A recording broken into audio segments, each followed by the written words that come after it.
ఈవేళ నేను నెల్లూరులో ఒక ప్రోగ్రామ్ చూస్తే లైఫ్ స్పేసెస్ అనే కంపెనీకి వచ్చినప్పుడు ఆడియన్స్ లో సత్యనారాయణ గారు కూర్చున్నారు.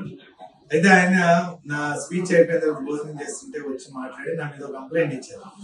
మీరు నా వంక ఐ కాంటాక్ట్ లేకుండా మాట్లాడారు, అంతా హ్యాపీగానే అది అని హ్యాపీ. నేనేం చెప్పానంటే ఆయన డ్రెస్ చూసి, ఆయన యొక్క ఫేస్ చూసి, ఆయన ఒక గురువు అని ఆ గౌరవంతో ఆయన వైపు చూడలేదు. ఎందుకంటే గురువుని మనం నమస్కరించి గురువుని గౌరవించే సంస్కృతి మనం.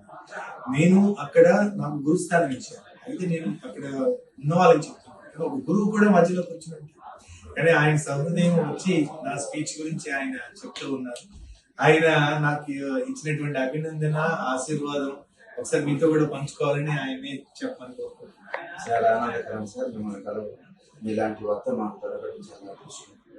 చక్కనైన భాషతో దేశ విదేశాల్లో తిరిగిన సమగ్ర సంపూర్ణ సమాచారంతో మాకు అందించినటువంటి ఈ జ్ఞానం అనేది మాకు సర్వదా మా హృదయంలో ఉండిపోయింది.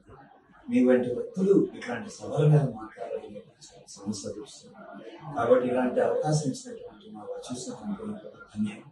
మీరు ఆయుర్వేద అష్టైశ్వర్య భోగభాగ్య సుఖ సంఖ్య సంసార సంతాన కళ్యాణ కలత్ర యంత్ర తంత్ర మంత్ర జపహారాధనను శ్రీ మహాలక్ష్మీదేవి అమ్మవారు కొలువై మీ ఇంట సులుకుండా పండించాలని తగిటగడ చకిత పద యుగుడు చాంద్ర చటాపిటల చంద్రకళ పరిపూర్ణుడు మృగవైన చరమైక తటవస్త్ర భూషితులైన కైలాసనాథి మహాదేవి అనుగ్రహంతో మీరు 1000 వసంతాలు సమగ్ర సంపూర్ణంతో ఆరోగ్యంతో వర్ధిల్లాలని, మీకున్న భక్తి ఎడల, మీకున్న ప్రేమ ఎడల, మీకున్న శ్రద్ధ వలన అనయంబు నయంబు ప్రియంబు జయము మీరు హాయిగా వర్ధిల్లాలని మనస వాచ శిరస కర్మణ కోరుకుంటూ చిరంజీవిగా వర్ధిల్లాలని కోరుకుంటున్నాను.